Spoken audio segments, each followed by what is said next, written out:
Sports movie rewind. Spring training begins in 2 weeks. Here's a list of the players we'll be inviting to camp. I never heard of half of these guys, and the ones I do know are way past their prime. Most of these guys never had a prime. The facts are we lost our 2 best players to free agency. We haven't won a pennant in over 35 years. We haven't placed higher than 4th in the last 15. Obviously, it's time for some changes. This guy here is dead. Cross him off, then. Here's Jake Taylor. He was an all-star at Boston, wasn't he? Yeah, wound up in the Mexican League. Had some problems with his knees. We had him 2 years ago. We did. 4 years ago, then. Who is that? Must be Serrano. Defected from Cuba. Wanted religious freedom. What's his religion? Voodoo. Thought you didn't have any high-priced talent.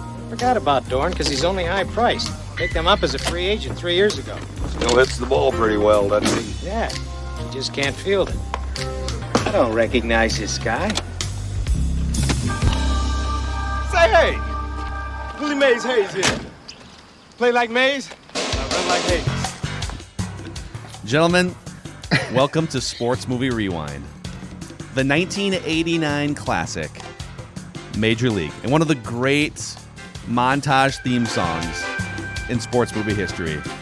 I don't know what this song is called, but it signifies baseball. It sounds like John Tesh. It sounds like a John Tesh round ball rock type of song, doesn't it? Actually, that's a pretty good point. Yeah. It should sounds like it's like on a Super Nintendo or Sega baseball intro. Like you it's start the same. The game, you plug it in, it's this song. This sounds like it could be a John Tesh song. It probably is John Tesh. In fact, can we just Google real quick before we go any further on this podcast? And if it is John Tesh, this is why he is no longer having to work. Actually, there's no way to Google this. When you Google Major League theme song, a million things pop up, and it's just such a... And which is my intro. It's the first one that comes up is the Randy Newman "Burn On" song from the very start of the film. I don't know if you guys noticed that was some Randy Newman to start the movie. Oh yeah, that's a great. I love that song. Yeah, that's a good song. Newman. So, boys, Major League 1989. Here's the summary. The new owner of the Cleveland Indians, former showgirl Rachel Phelps, played by Margaret Whitten, played quite marvelously by Margaret Whitten, has a sweetheart deal to move the team to Miami. But to break the lease with the city of Cleveland, ticket sales have to plummet. So Phelps hires the most incompetent players available, including near-blind pitcher Rick Vaughn, played by Charlie Sheen, injury-prone catcher Jake Taylor, played by Tom Berenger, and her villainous tactics accidentally foster a can-do team spirit, turning the Indians into potential winners. 83% on Rotten Tomatoes. Critics' consensus on Rotten Tomatoes says Major League may be predictable and formulaic, but buoyed by the script's light, silly humor, not to mention the well-built sports action sequences and funny performances. An $11 million budget turned into $75 million at the box office. This movie had a star-studded cast, even though some of these actors and actresses were basically anonymous when this movie came out. But Charlie Sheen, Tom Berenger, Wesley Snipes, Dennis Haysbert, maybe even more famous, I wouldn't say more famous, but equally famous for playing the president in 24 and being the Allstate guy. Yeah, that's the Allstate guy. I have a story about that in a second. Corbin Bernsen, Rene Russo, and Bob Euchre, all starring in this movie. Yep. So, boys, I had one of the easiest, can't believe someone is betting me bet wins when I was in college. When one of my former roommates said, I think I made the comment Pedro Serrano rocking the Allstate commercials. And after a couple seconds of silence, my roommate said, "What?" Oh. I said, "Oh yeah, remember you seen? We all love the movie Major League. That was Pedro Serrano." He goes, "No, it's not." I said, "No, yeah, that was 100% Pedro Serrano in the Allstate commercial." He goes, "Dude, are you what?" He was adamant that I was an idiot. And I said, "What do you want to bet?" We bet $100 on the spot. He thought he was like, I mean, I don't want to take your money. I'm like, I'll bet you $100 on the spot. Easiest bet I've ever won. Take away the accent, and apparently Dennis Haysbert is harder to spot in these Allstate commercials. But I think he put on some weight too. Yeah, he probably did. Between the two of them, because the first time I saw him, it didn't occur to me immediately. So I could see that. I would not bet you $100 though. That's an absolute. You might think about taking Jesus Christ as your savior instead of fooling around with all this stuff. Jesus, I like him very much. He no help with curveball. You trying to say Jesus Christ can't hit a curveball? Okay, Harris, let's not start a holy war here. Wouldn't leave a rum sitting around out here with this group. It's very bad to steal Joe Boo's rum. He's very bad. Foreshadowing. Very bad. Foreshadowing. All right, Judd Zulgad. First of all, have we all seen this movie before? Just want to make sure. Okay. Long time ago. I think I've seen it a couple times before this, but long time. So this is kind of a refresher for you here, this movie. All right, so one of those ones, if it's always on TV, I always got to stop and watch it. It's like one of those ones for sure. Do you stop on this one? I'll stop and watch it usually. Me too. I'm with Dex. I might not 100%. finish it, but I'll probably watch it. I was going to say, I don't finish it. Yeah. Wow. There's very few films I finish. I love the end. Goodfellas I finish. Love Goodfellas. Well, what was your main takeaway? We'll start with Judd. Your main takeaway from Major League. Okay, so to be clear, I love this film. It's great. Okay, the pace of this film is absolutely ideal. To do Dex's favorite Zulgadian thing, if they had called me and asked, I would have said your pace is perfect. Like you don't need to alter this at all. There's nothing that you need to cut. There's not like the pace of this film. It moves, but it's good. But my takeaway in watching it and taking notes and watching it very close was this, and this is not a criticism. They do a marvelous job of stealing the skeletal work of the film Slapshot and making it a baseball film. The film Slapshot, never thought of that. Incompetent woman owner whose husband has died. You don't get to see her until the end, right? So it's not like ripped off line for line.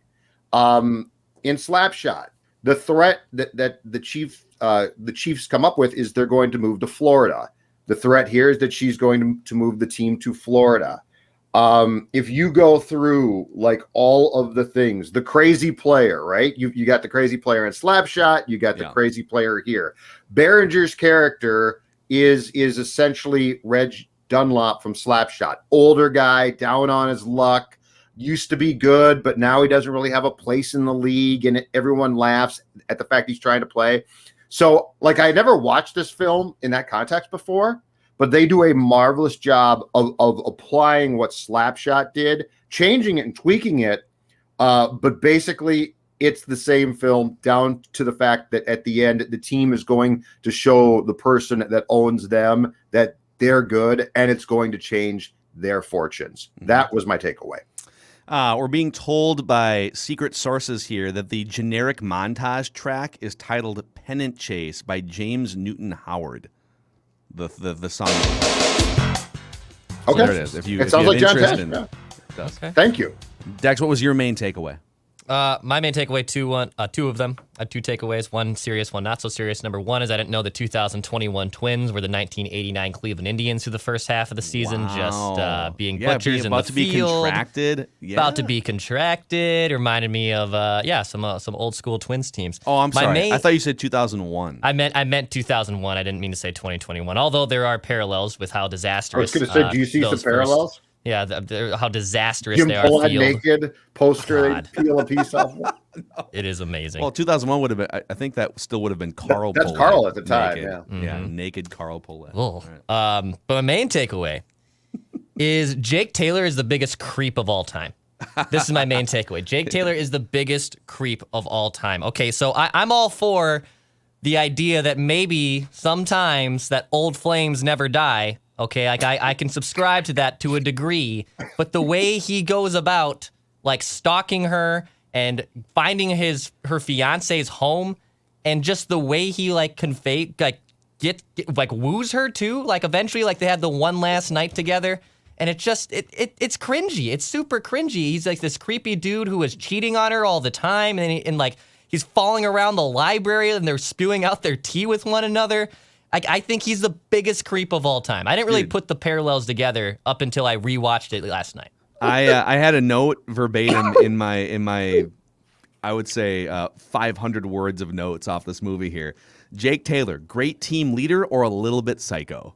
Yeah. A little bit psycho. Okay, he's both. So let's go through the list of Jake Taylor things. I'm glad Declan brought this up. So he shows up to Roger Dorn's house at one point, like in the middle of an off day, and tells him not. This is a guy that he's known for a long time, presumably, right? They've been teammates throughout. I don't know, not that long probably, but they've been around each other in the major leagues.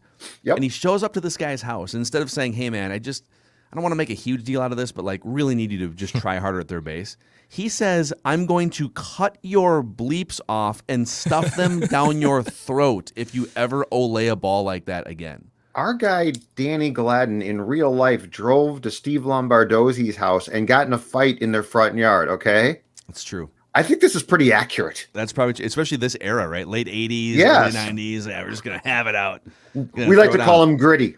The stalking of Rene Russo, I mean, the fact that he spots her in the crowd at one point, at the end of a game in the handshake line, and then runs out of the stadium in full uniform, grabs the bullpen car, and then drives it into a residential neighborhood, and then just walks into her house, and then seduces her. And spends the night. And spends the night with a bullpen car. And it works. In front of her place. Oh, man. Jake Taylor. All right. My main takeaway from this movie is that I am a huge sap for emotional sports movie endings. Like, I start to well up at the end of Little Big League when there's Billy or Mr. Haywood. They're still here. Who's still here? All of them. And then they walk out to a full stadium. This movie, when Bob Euchre yells, "The Indians win it! Oh my God, the Indians win it!" Like, I get chills every single time. My main takeaway is I always have been and always will be a huge sap for emotional sports movie endings. Taylor bunts!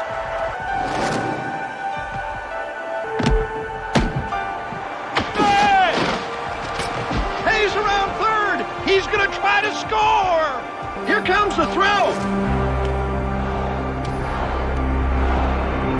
He slides! He is safe! Safe! The Indians win it! The Indians win it! Oh my God! The Indians win it! And then the music hits. I mean, come on, you guys. And the great thing about that time was you still had Cleveland, the Red Sox, and the Cubs, right? Like, they all could identify with this long stretch of ineptitude at that time. Well, let me ask you about that, because I think at that time, didn't they say it had been 37 years? So it had been 37 years since they won the pennant, maybe. Maybe they lost a World Series in the 50s. In 54, they lost the World Series, yes. Okay. To the Giants. So somewhere 36 years. And then the last World Series was the late 40s. So it had been about 40 years at that point. And still is, yeah. Yep. So it'd been about 40 years. And so the vibe of this movie is it's been so long, 40 years since they've won a World Series. This is the 30th anniversary of the Twins' last World Series. Do we feel any sort of the same consternation of, oh, it's been so long since the Twins won a World Series? Or have the droughts of the other three men's teams washed it out, right? The Vikings haven't won it ever, and they've been around since 1960. Minnesota hockey teams have never won it. 30 years is it's your turn. After 30 years, like, it's your turn if you're doing the right things, and it doesn't feel like it's been that long, I guess is what I'm saying. Well, yeah, but here's the thing. For a guy like Dex, like, he's never seen anything. Like, he's never seen a championship. Yep. Like, he has no idea. And I mean, I'm not saying he's old, but he's closing in on 30. 28. He's closing in on 30, which I don't consider to be young, because once you get to 30, the clock speeds up, and then the next day you're 50. So as far as I'm concerned, yeah, like, I think the important thing to keep in mind for context purposes is we're talking about a generation of fans now who have no reference point of, like, for a men's team in this town, who have no reference point of, like, being to a championship. Yeah. They have no Super Bowl to lose because they've not been to one, right? World Series, no. NBA Finals, I'll stop laughing in a second. And Stanley Cup. So yeah, I think it probably, for a lot of people like Declan, this film applies to our town now because they don't know. Mm-hmm. Joe, what was your favorite part of Major League?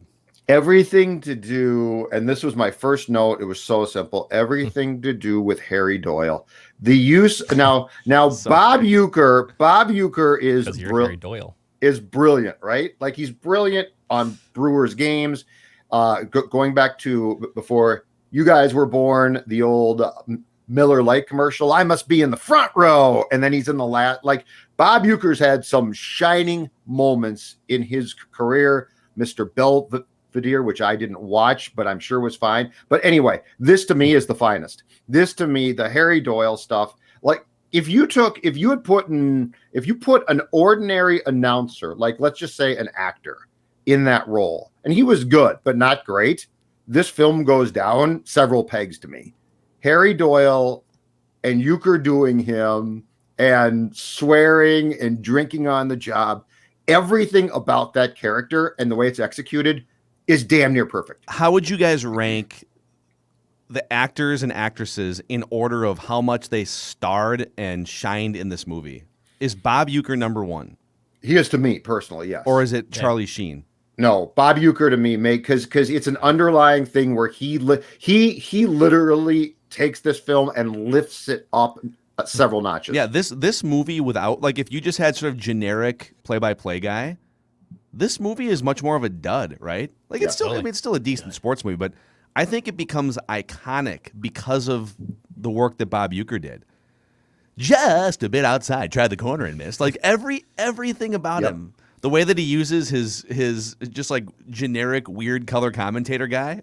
That broadcast school is really paying off for you. Monty? That might have been for Major League. Major League 2, people rip on Major League 2. I love Major League 2. I know they just replaced Wesley Snipes with Omar Epps and just continued forward with Willie Mays Hayes' character. Yeah, that's so great. We should do that movie at some We point. should do the second. That's right.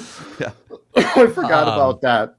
Yeah, even the Euchre's in my favorite parts too. I have two-parters. And even also, it brought me back to the old 1500 ESPN days with a bunch of the drops, because we had a couple of those Bob Euchre's in the liner drops as we were coming in and out of breaks from Stingers. And I remember like, oh, I totally forgot this was a drop coming in out of Mackey and Judd back in the day, Ball 5 years 4, ago. Ball 8. Yeah. Here's a sponsor. I can't find it. The hell To with hell it. with it. Mhm. Yeah. I was like, oh, wow, I'm having foreshadowing of running the board 5 years ago. How great is that line, though? How great is that line? It's phenomenal. It's phenomenal. Yeah, Euchre's great. It's pretty awesome. I love Willie Mays Hayes. Like, also, I'm a big Wesley Snipes guy, too. Like, Wesley Snipes is great. Blade's one of my favorite movies. And Willie Mays Hayes, the way he, like, gets in the batter's box is exactly how, and, like, when he does his little, like, shuffle and dance, and he gets, like, obnoxious as hell. I was the same way as a little leaguer, so I identified with it. He only could steal bases. He could only put the ball on the ground. He tried to put it up, and he would just pop it up every time. So I felt a really good personal connection with Willie Mays Hayes. He was of all the wacky bunch of that team, he was easily my favorite character. So apparently he, in real life, is not very athletic at all. And when he went, there's a note, I think at Wikipedia has it, there's some other write-ups, but like when he went to be one of the actors to go try out for this movie, he didn't show up in baseball gear. He had like dress shoes on, and he's not that fast in real life, apparently. So most of the scenes you see him in are very strategically shot, or they're slow motion to make him look faster than he really is. Or the scene where he's got his pajamas on and he's running, and the other two guys are very clearly like running in slow motion, and they had to slow that scene down too. Oh, funny. So Wesley Snipes apparently not as athletic as you might think. My favorite part of this movie, I think, is the safe for TV version of Roger Dorn walking up to Ricky Vaughn, and everyone's nervous, like, oh my God, Vaughn slept with Dorn's wife. You got to keep these guys apart. And then right before the biggest last out of the top half of the inning, he comes walking up. And, of course, he says, strike this MFer out, and then walks back to third. But the TV edited version is one of the worst. Have you guys ever seen the dubbed version of it? I'm sure I have. I don't remember. So Dorn walks up, and you can read his lips. He's clearly saying, strike this mother bleeper out. So how many syllables? Mother bleeper. So 4 syllables, right? They dubbed mother bleeper with guy. With this guy, it's like So it's when- like a Japanese So it's like dubbing movie. so it's like a late night dub. Yes. Yeah, so when you watch the movie on T, I was gonna say TBS. It's not. It's on MLB Network now. I don't know what other channels show it, but like, probably incessantly. Strike this guy out. So that whole dynamic, like Roger Dorn, the sleaze ball on the road, caught on camera with the gal, and then the wife looking to get the revenge, and Rick Vaughn just being oblivious and just like at a bar alone. I didn't know. Getting punched out in the post-game celebration, then lifted back up. That whole dynamic to me is amazing. All right, Joe, what was your least favorite part of Major League? The least believable part for me was at the end. We're not to least believable yet. Oh, least favorite. Least favorite. Okay, was when the owner when they're playing the 1-game playoff against the Yankees, and the owner still wants them to lose. Mm-hmm. There's no reason why she would. They've already. So the whole thing was we're going to be as bad as possible to trigger an escape clause for our attendance woes, then to move to the team to Florida. That ship has sailed. At that point in time, you were tied for the division lead, so you presumably have drawn way more fans than she was planning on. So there's no reason why she's so mad as they win that game at the end. Why is she's mad? Because you'd benefit at that point in time, at least from the money being brought in, right? Yeah, season ticket sales are going to go up, and now you're hoping that they tank next year. So that's my least favorite part, because the film. Oh, okay, so the film itself has probably some flaws. I mean, it's a film. I totally get that, but that's like a huge one, and they stuck with a theme. And by that point in time, the theme doesn't really make sense. So they should have pivoted. But I think that they were so in love with the fact by that point that she was the bad guy that they didn't know what to do. But yeah, that's my least favorite part is that makes no sense. Well, you're lucky then that they didn't go with the alternate ending, which you can find on YouTube. So there's an alternate ending of this movie, and it's a scene before that game is played, where I think it's Lou Brown walks into her office and basically says like, I'm resigning after the season. Like this I can't do this anymore. We're gonna play this last game, whatever. And so the theatrical release includes added scenes of Rachel Phelps showing dismay with the team's success, and then an alternate scene included in the special edition DVD shows Lou Brown confronting her in her office about her plan to sabotage the team and announces his resignation. Phelps then reveals the threatened move to Miami was merely a ruse to motivate the team, and as the Indians were on the verge of bankruptcy when she inherited the team, she couldn't afford to bring in star players or maintain the amenities, and she tells Lou Brown that she felt he was the right manager to bring the ragtag group together, and that she was doing it all. She was like doing it all to save the team from bankruptcy, but to motivate them at the same time, which makes zero sense. Right. They showed this screened version to a crowd before it came out to the public, and they booed it off the screen. Mm-hmm. And so they cut that out. It's like, no, just let her be the villain. Why is she all of a sudden like on the bandwagon at the end? But she wouldn't have cared by the point that I'm talking about. Like she would have actually been like, okay, I'm going to benefit from this. So that to me was sort of weird. Yeah, I read that. Yeah, I read that too. And like I've watched if these movies aren't available free, I usually watch them on Amazon Prime. And then Prime has this function called X-Ray.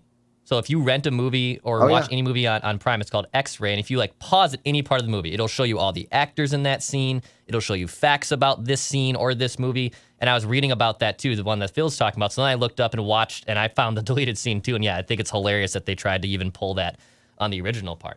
My least favorite part about this movie is just the like unnecessary love triangles. So like just the whole love scenes in general, and the pursuit of women in this movie. So, like, I already talked about Jake Taylor and, like, him trying to chase his old flame, and she's with this, like, Richie, snobby, artsy-fartsy dude. You have Charlie Sheen sleeping with his teammate's wife. Like, I just felt a lot of the stuff was completely unnecessary. Like, I kind of get it because you need some type of funny factor. It can't just be baseball, baseball, baseball for an hour and a half, but I didn't really connect with it. I didn't really like it. I didn't really like the unnecessary love parts of this movie. Yeah, I'm fine with most of it. I mean, the scenes are very outdated in terms of like how women are treated by men and how they're just submissive and you can just steal them back from their fiancé. Vaughn gets used by Dorn's wife. What are you guys talking about? That's true, actually. There's a woman empowerment scene there for sure. Yeah. But I think my least favorite part was I'm torn between two. One of them's least believable. I'm gonna go with this one. I'm gonna save a relationship one for least believable. My least favorite part of this movie is in the final sequence, and maybe Judd was gonna go here too. So Jake Taylor calls for the suicide squeeze, right? He does all right, hey, I got an idea here. Willie Mays Hayes is on second. Yes. They're never going to expect me to bunt. Let's do a suicide squeeze with him on second base. I'll drop the bunt down. He will steal with the pitch. He will steal with the pitch. Yep. And so he will be almost to third base when I lay this bunt down. Third baseman's going to have to come in, throw it to first, and by the time all that happens, Willie Mays Hayes will be halfway to home and we're going to win the game, right? And my least favorite part is 2 pitches were thrown. This is a suicide squeeze, okay? He calls for a suicide squeeze. So the play is hot. The play is hot. Willie Mays Hayes is told to steal third base while the bunt is in motion. And the first pitch is a brushback, and he doesn't go. Mm-hmm. So, and then it's not like there's a reset of the signs like, okay, now that the brushback happened, now the play is on. The play was on the brushback pitch. And so Willie Mays Hayes would have been stealing third on that first pitch. Yes. Yeah, you're right. It kind of ruins it a little bit. Like it just makes it. That's really inside baseball, but you're right. Right? I wrote the exact same thing down too, and it's not my main least believable part, but it mentioned it because I thought the same thing. I was like, wait a minute, they do the sign, he brushes him back. If the suicide squeeze is on, then he's just going to do it again the second pitch. Like it wouldn't have worked like that. But the suicide squeeze, like he would have, no matter what happens on that first pitch, Willie Mays Hayes is taking off with the pitch. If the sign's on. So did Willie Mays Hayes miss the sign? And then oh shoot, then he saw it the second time? Or if they're gonna do the brushback thing, I get it. Like he's pointing to sell the home run thing, which I also hate. There was no reason for him to pull the Babe Ruth point. Well, to add drama. I know, but I didn't need it. I didn't. But I think it throws you for when you're watching it for the first time, you don't realize he's gonna bunt. And so you're thinking this is his last hurrah. But I mean, Jake Taylor and Journey, he's going to get up there and point to the bleachers. I don't know. Jake Taylor, man. I do at some point here. I will give you some projected statistics from some of these baseball players that people have put together. But let's get to Declan's least favorite part. Or no, we already did that. I'm sorry. Yeah, least believable. Judd Zolgad. Least believable part. Okay, I'm going to go back to the last game. And this, to me, Euchre should have told them, rewrite this scene in this sense. If I'm not mistaken, when the Indians win, he says they win the pennant, right? They won their first pennant since, 1948, I think it is. It's a one game. He says, oh, my God, the Indians win it. Did he say the pennant? I thought he said the pennant. But anyway, the point being is it's a one-game playoff. It's a one-game playoff, which then would, in 1989, put you into the playoffs against against the American League West champion. And they were treating that game like it was going to send them to the World Series, I felt. And are we to assume that this was... And I thought he said pennant. This movie came out in 1989. Are we to assume that this was the 1988 Major League season? Yeah, in which case, if they would have gone to the championship series, which is where they would have, then they would have played because they would have come out of the East, right? Yankees. Yep. East. Yep. So they would have been playing the Bash brother, McGuire, and Canseco Oakland Athletics with Ricky Henderson. That would have been. I'd watch a movie, just a 7-game series between that ragtag Indians team and the Bash brothers A's team. The only series that I want to see from a film that we have done is the Kings and Knicks, okay? That's the only series. That's the only championship series. Okay. But anyway, so he said, I've got in my notes that he said pennant. He may have, yeah. And it was, but I mean, it's just a one-game playoff. It's cool if they won, but it's a long way from the pennant. Well, I have the clip. We'll have to play from start to finish. Let's hear if he says pennant. Taylor bunts.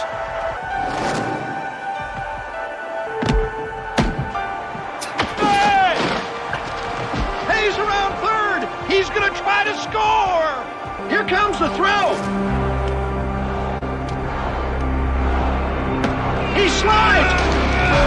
He is safe. The Indians win it. The Indians win it. Oh my God, the Indians win it. So he might have said it, But I thought they said I thought at one point in that game during the course of that game that they said pennant. There was a lot of talk about the pennant, how they haven't won the pennant, and so there might. I mean, let's be honest, they missed a few important details of like baseball and stuff. So who would have won in the hypothetical scenario here of the 1988 playoffs if the ragtag Indians play the Athletics, who swept the Red Sox in 4 games? Or if they beat the A's, get to the World Series, would they have poured cold water on the Kirk Gibson LA Dodgers win in '88? Those A's teams in the playoffs were phenomenal. They would have gotten Cleveland would have gotten swept in 4. Now, if they had gotten to the Dodgers, I don't know, but I do know this. Those A's teams absolutely decimated you. So my guess is my guess is that ragtag bunch might win a game against the A's in the playoffs, but they're gone in 5. All right, least believable for me, real quick here. It's a tie with 2 things. It's how Lou Brown wasn't managing in the major leagues before this is beyond me. So this dude was the 30-year manager of the Toledo Mud Hens, they said at the beginning. He's been a minor league manager for 30 years, and yet he jumps in and takes a group of like street free agents and guys who have been in the Mexican League and motivates them to win 90-plus games and win the division. He discovered that Rick Vaughn needed glasses to become a lights-out closer, like all the things that he figured out as manager and the buttons that he pushed, and no one discovered for 30 years that this guy can't even get a third base coach job in the bigs. He's just been the Toledo Mudhens manager for 30 years. All right, good talk. And then the other thing was Jake Taylor, when he in one of his moments of stalking, when he walks in and the fiance, Rene Russo's fiance, is hosting this like cocktail party with his art gallery friends, all right? Yeah. These people have some money, but like Jake Taylor has been a professional baseball player and Major League All-Star who's worth millions of dollars, presumably, for years. And he walks in and they all like punk him and laugh at him because he plays for the Indians. It's like, you're telling me a Major League freaking All-Star walks into that room and people are going to like dog him? That's not how society works. A high-caliber, high-profile pro athlete walks into a room and people gravitate toward him. So I thought that scene was like we're gonna punk Jake Taylor, like Major League Baseball player. Least believable thing. All right, mine. I hate to go here, but it's Ricky Vaughn. My most least believable part of this entire film is Ricky Vaughn. So number one, he just couldn't. What are you doing, dude? He just couldn't see. No, he couldn't see for the entire time. Second, he starts the film. He starts the film, I believe, as a reliever. Like he's clearly like a closer or a reliever. Or like the super kind of like high leverage guy, you know. He's like a Josh. He's like kind of like Josh Hader. He's like this high leverage dude. But then I don't know if you notice as they get on the stretch, he starts like all the vignettes are him pitching, and there's a part even where Euchre says when he's on the mound he's leading the league in strikeouts. So either 2 things: either he is pitching every single day, or he's a starter, reliever, closer hybrid, and it doesn't make any sense. Also, when he goes, this is early in the movie, when he goes like that super elegant restaurant, and the dude is literally he's shirtless, wearing a vest with a tie at this like very elegant Cleveland restaurant. Like there's zero way he would have been admitted there. The entire perception of Ricky Vaughn throughout this entire film, I'm sorry, it doesn't make any damn sense. I'm going to help you piece some of this together. Not all of it can be pieced together. And by the way, there's an article on minorleaguebaseball.com that projects Rick Vaughn's career stats, and they have him as playing the 1989 season as his first year in Cleveland. So it just depends on what year you think this happened. Okay. So they had him at 41 games pitched and 19 starts. Sort of like Francisco Liriano in like 05, where so we don't trust him quite yet as a starter. There's still some things to iron out, but then like he becomes a starter maybe halfway through the season, and then the explanation for why he's pitching out of the bullpen at the end is like all hands on deck, right? It wasn't his. Maybe he started 2 days earlier, and they weren't going to be able to run him out there on no rest, so he's available out of the bullpen. So that explains him going back to the bullpen. He had a complete game in there at one point. Yeah. So he was definitely a starter. But they project him in 1989, 41 games, 19 starts, 129 strikeouts in 114 innings. So you wouldn't rack up enough innings to lead the league in strikeouts. So I'm with you on that one. But they had him the next 2 years. And by the way, a 3.79 ERA, but also 89 walks in 114 innings. Ouch. That's a lot, dude. So he's putting a lot of guys on base here. But they had him the next 2 years as right in there in the Cy Young mix, man. Like 32 starts in both years, ERA around 3.5. They had him in 1993, injured, did not pitch, assuming that's Tommy John surgery, blowing out his arm from throwing 100 miles an hour for 4 years. Yeah, he did. Yeah. So I feel you. I mean, I think there's some holes to poke there. And that's why in a scene near the end where they're talking about the one-game playoff decks, that Lou Brown calls him back on the bus and says, "I'm not going to start you." Yeah, not going to and start you. so he had become like a starter and had been supposedly good, but they didn't completely trust him for that game. Here's a question though, off Vaughn. Serious question. Did this start the trend, because I don't recall it before then, of major league teams bringing their closers in with a song? Like not just a song playing, but I mean like, this is my song. You'd have to tell us. Yeah. Yeah. I don't remember, but I mean, it seems Did Rick Aguilera ever have a song? In like I don't the think he early did. 90s? I don't think he did, but I Some mean, yacht rock? Hoffman by the 90s in Hell's Bells. San Diego at Hell's Bells. Rivera had Enter Sandman. Yeah. I wonder if that was the genesis for the idea of like our closer has a song. Love it. You guys want some more projected statistics from some of these guys? This is hilarious. Yeah, I love it. This is a website called like hothardhuddle.com. How long did Jake Taylor play for then? Can you find that? Let me see here. Because he would have gone back to like 1982 or something. Right, because he said 3 years in the Mexican League before he signed, right? He was there for 3 Or years. in the late 70s, yeah. Right, yeah. So, and he was 3 an all-star years in with the Mexican Boston. League. He's Oswaldo Arcia. Yeah. 3 years in the Mexican League. God. Mexico City Reds. Jake Taylor. I'm having trouble finding Jake Taylor stats here. Somebody, man, this is amazing. Somebody did like scouting reports on a baseball development website. Taylor calls a good game. I'll give him that. Let me see. Let me go through some of these. Someone created a starting lineup of like baseball movie stars and had their stats. So Willie Mays Hayes, 282, 13 homers, 67 ribs, 49 stolen bases. I think his average is probably lower than that. I don't think he was a big on base guy. No. I don't think he had the power necessarily to hit 13 homers. Although Omar Epps was hitting homers in the second one.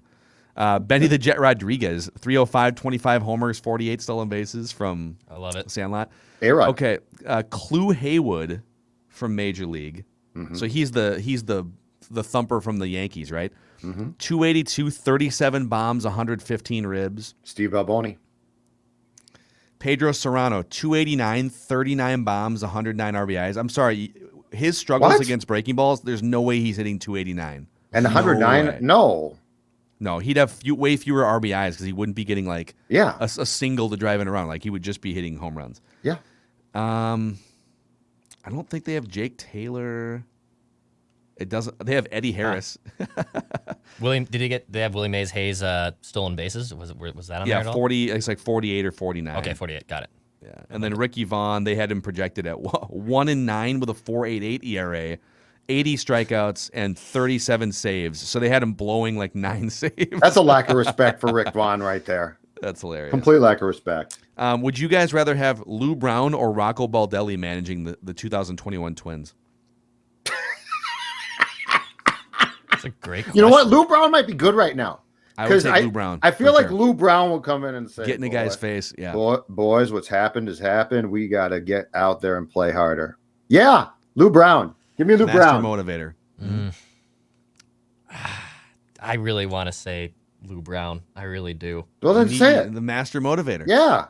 Yeah. Okay. I'll go with it. Yeah. I know what I'm getting with Rocco. And then, which of these near extinct baseball things do you miss the most? Stolen bases, bunting and small ball, spitballs, or charging into catchers? All things that happen. Oh, for me, this is so simple. Give me charging into catchers any day. give me the old home plate collision. You know what? Jake Taylor had bad knees because Jake Taylor was subject to the game that we no longer see. Home plate collisions. I love it.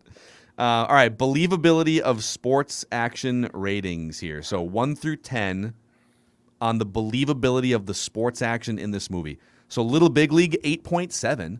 Mighty Ducks and Draft Day both at 2.7. Yep. How would you grade Major League in terms of believability of sports action? Judd. I actually thought that they did a pretty good job with the action itself. The storyline of how they wrote it was flawed, really flawed. but the action itself wasn't awful. I'm going to give it a 6. I think that's fair because I'm weighing the actual baseball scenes, which felt like they did some work. Like they didn't just punt. But then there were like Charlie Sheen was like a high school pitcher. Yeah. But then to your point, Phil, there was major flaws in the writing of the action, which I also can't ignore completely. So I'm going to give it a 6. Okay. Dex? I think it's a 5, to be honest, just Whoa. because, like, the whole them being super bad news bears, Charlie Sheen, 12 wild pitches, setting an American League record, the double suicide squeeze, the least believable part of the whole part of they put the sign on, they brush him back, and then he still runs the second pitch. Like, a lot of the marquee moments, zero chance that I think that happens in a baseball game. So I'm going to go with 5. I think it's a 5. There's some hokey stuff in here. It's a 7.5 for me because I think they did a pretty good job of making guys look like they were major leaguers. It wasn't. There's some movies where it's like that guy's clearly never swung a bat before, and so they hid some of that stuff pretty well. So the reason I have Little Big League higher is because they used actual major leaguers throughout their movie to make it look more major league. Absolutely. So I mean that means it's a 6.2 out of 10. So it makes it the second most believable movie of the 4 that we have reviewed. All right, now 1 through 10, just entertainment value, straight up entertainment value for this movie, 1 through 10. Little Big League 7.3, Mighty Ducks 7, Draft Day 6. I will give it a 9. I think it's fantastic. It's fun. It moves. They could have dragged this on and they did not. Like it's all done very well. Yeah. It's enjoyable. It's a 9. It's good. Dex? It's an 8. It's an 8 for me. It's a fun movie. It's goofy. It's hokey. I love Wesley Snipes, a young Charlie Sheen. Blossoming, I love it. It's a movie that I always, like I said, I like to stop and watch if it's on TV. For me, it's an 8. It's an 8 out of 10. It's a 10 for me, dog. I knew you were going Nice. 10. I knew Phil was going 10. I'm a baseball lifer. I get emotional at the end of this movie because I just love I love when teams try, like when Kobe hit for 60 points, I almost cried. Like I just love like peak elation sports feeling. So I can't imagine if the Vikings ever win a Super Bowl, I might just be a ball of emotion. So it's a 9 overall score between the three of us, which makes it the most entertaining sports movie we have reviewed to this point. And boys, we have now sort of created 3 little silos of our movie review franchise. Where we got Sports Movie Rewind, we got Rom-Com Rewind, and the original was Action Movie Rewind. We did about 45 or 50 action movies, and then we went on to some of these other genres. And so we all agreed behind the scenes this week, we're going to bring Action Movie Rewind back for its turn in the spotlight for the next few weeks. And I have gone through, we have a bunch of movies that people have asked us to review. I have 4 here that I would love for one of you guys to just, we'll do a random selection here, but the 4 that stand out that we should choose from, we're gonna go to the Mount Rushmore here in a lot of ways. Just we're not gonna mess around. Predator with Arnold Schwarzenegger, Cobra with Sylvester Stallone, Kickboxer with Jean-Claude Van Damme, Lord help us. and Rush Hour, one of the great '90s It's a great one. action movies. Ooh. So let's just have Declan choose a number. I'm gonna shuffle these up here. Okay, That's some good stuff. Yeah, hold on a Arnold, second. the Chargers.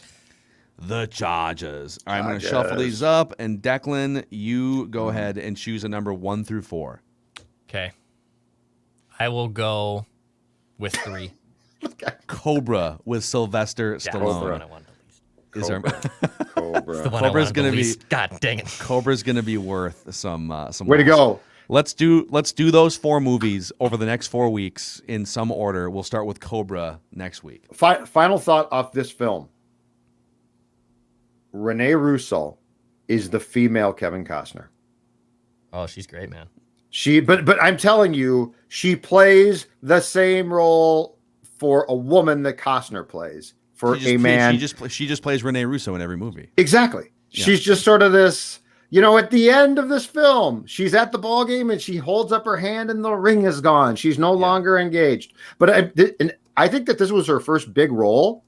And it set a trend in all her films, Lethal Weapons that came along, everything. The Thomas Crown Affair is my favorite Rene Russo. And she's good. She's good. Yeah. But she is very Costner-like, and she ordinarily, not all the time, ordinarily just plays herself, which is sort of the female Kevin Costner. Yeah. No, it's a good observation. Yeah. She's Thor's mom, too, in the Marvel movies. in the recent string of Marvel movies over the last 10 years with Hemsworth. Yeah. She plays Thor's mother in it as well. Great run for her. Great run for her. And that is a wrap on Sports Movie Rewind, the Mackey and Judd movie rewind franchise taking the world by storm. Franchise. Back to action movies next week. We'll see you guys. She'll replace you with somebody who will. After this season, you'll be sent back to the minors or given your outright release. Well, then I guess there's only one thing left to do.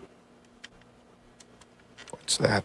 Win the whole thing. Yeah. Yes! Oh my God.